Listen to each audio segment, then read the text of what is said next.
अगर आप सभी चाहते हैं कि हम नारायण पंजनार का ऑडियो वीडियो सबसे पहले आप तक पहुंचे, तो हमारे YouTube चैनल हम नारायण पंजनार को लाल बटन दबाकर चैनल को सब्सक्राइब करें और बगल में घंटी के निशान को अवश्य ही दबाएं। धन्यवाद। HND एंटरटेनमेंट की शानदार प्रस्तुति।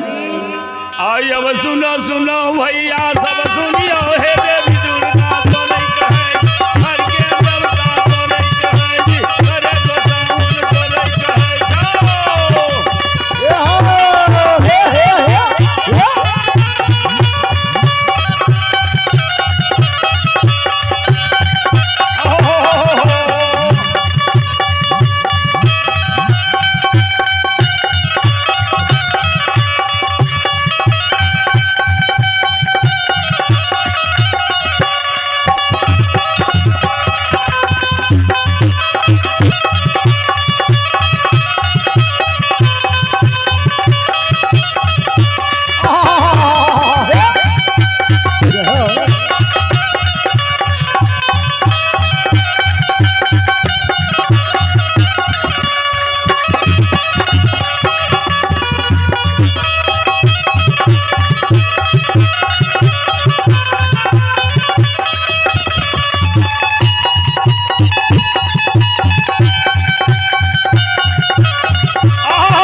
नहीं तो से भगता के अथी किया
गुरु ज्योति पनियार कहल के हे राजा रानी जी ठाकुर जी ककरो खरीदल नहीं, ई जे कब नाम छे बाबू कालिदास, मानबो त कालिदास नहीं त काल छे ककरो। ए बीच में रानी तोरा वचन दिलियो, 5 गो बेटा है तो 5 बेटा का राखी हो। ए बीच में ई बाबू कालिदास की करते से बता दे छे। खन बाभन बन के तो, खन भटवा बन के तो,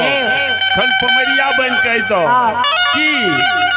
आ खस्सी के गलाम जे रेशम के डोर बांध दिलियो, उ की कहे तो जे हे हो चैया चैनिया जय गुरु के नेत से गला में रेशम डोर खसी का बांध गुरु तोहर केदली में मोर गेलो हम गरीब ब्राह्मण छी हम भटवा पमरिया छिए आ हमरा दान के दे हम बेच के गुजर काट राज बाबा हे हो चैया चैनिया खसी दान नहीं करियो अगर खसी दान कर देबो तो बेटा मरल मोर लिए रह जेतो आ खसी दान नहीं करबो तब बेटा जी जेतो आ राजा रानी चैया चैनिया गुरु बाबा के कह के ही गुरुदेव आ गुरु ज्योति पनियार चैया चैनिया का कह के हे धर्मराज बाबा कल के गे कोयली चरा चल चल हरे हरे कोयली चरैया गुरु बाबा हो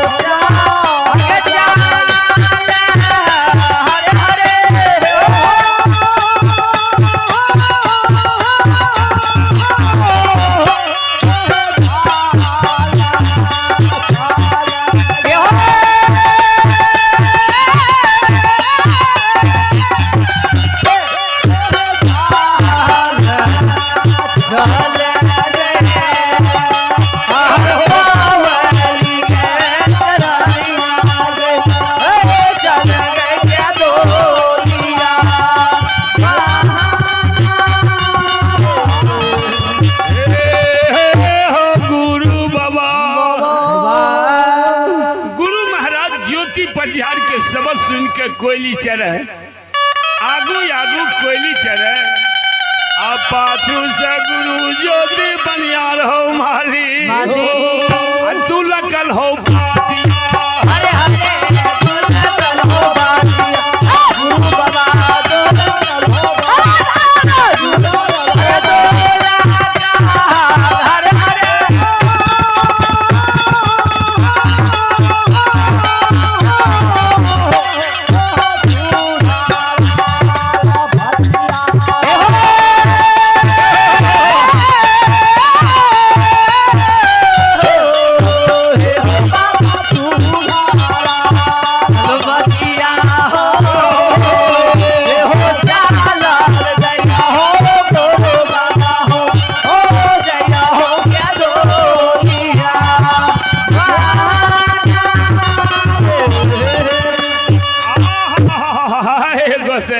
आगू आगू कोयली चढ़े पाछू से गुरु ज्योति पजिया हे धर्मराज बाबा आए हो केनली बोल के बतिया हो सीधा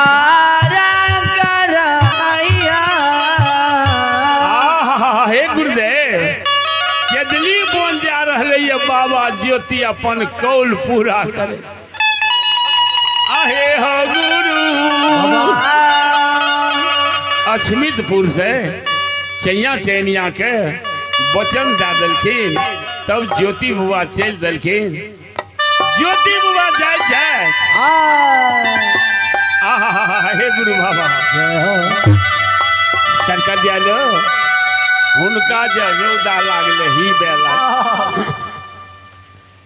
एगो वन में सैनी वृक्ष कल के सैनी वृक्ष लंग कने काया जुड़ा लेबे तब केदली हम जाओ बाबू कालिदास करके महावीर जी ज्योति पजियार का सुख नहीं लिखल सैनी वृक्ष लंग काया जुड़ा लेते उनकर कौल रह जेते हमर कौल चल जेते अपने आगू भागे जाइयो सैनी वृक्ष के कहबे सूख के पतझड़ सैनी वृक्ष सूख जेते जहिना धुरियाल गोर ज्योति पजियार एलखनी और वहिना चल ज्योति पजियार से आगू भागे सैनी वृक्ष लग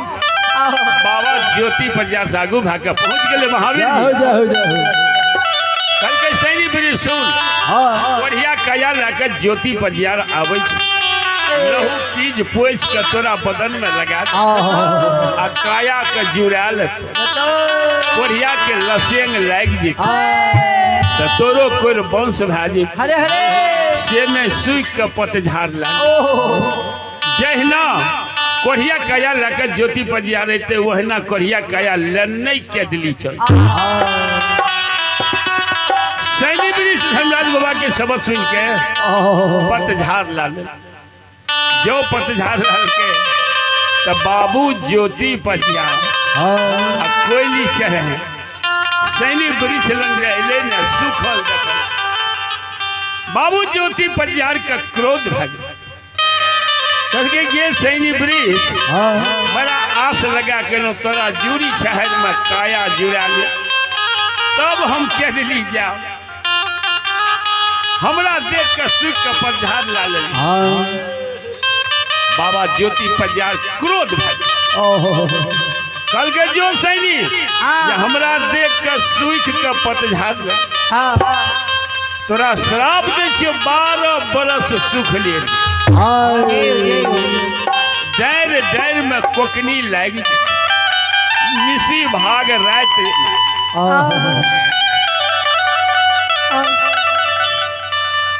निसी भाग रात में दानव चीरे हिलरा तोहर टूसी के तोड़ तोड़ चूल्ही के पजौरा के सैनी वृक्ष के श्राप जाके ज्योति पजिया कल के गे कोहली चले चले चल आज जो सैनी श्राप जाके चल दल के केनली बोन आगू में गंगा बह रहे कल के हे गे कोहली गंगा गंगा सुने चले हुए गंगा जी में कनिए पैर हाथ पखाड़ के जल पियब काया के जुड़ा आहे गए तब हमें केनली बने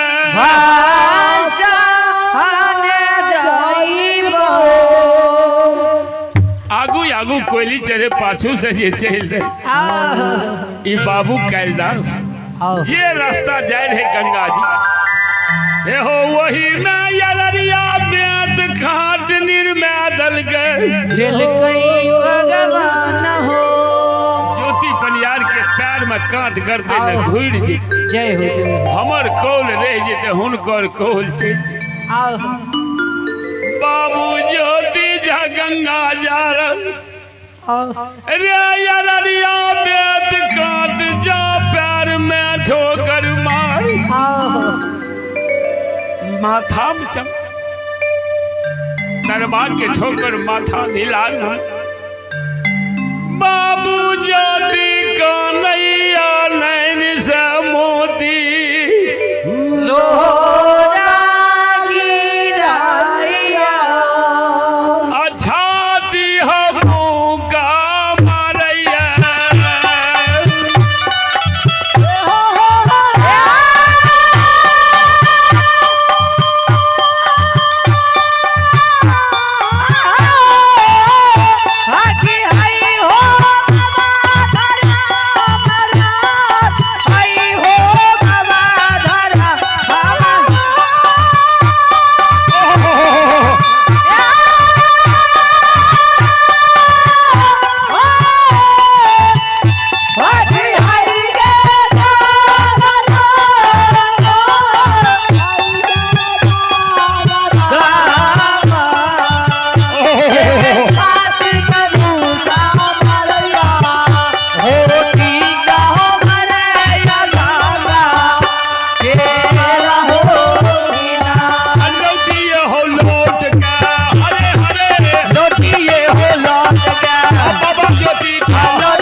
ज्योति के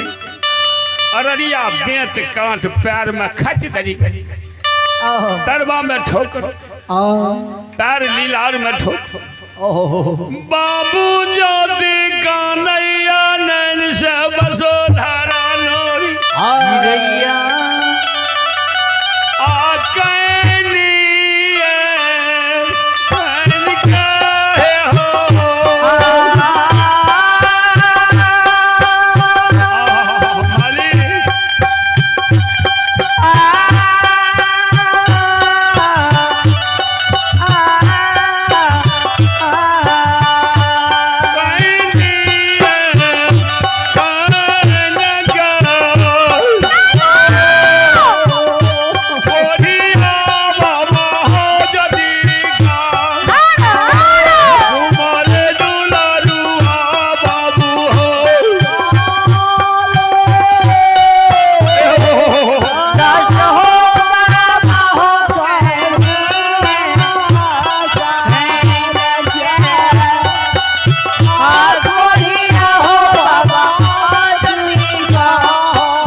शरिकर दयालु हो गुरु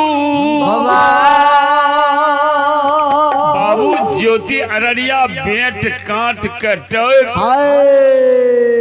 गंगा जी जाए रहे तो गंगा जी कर जाकर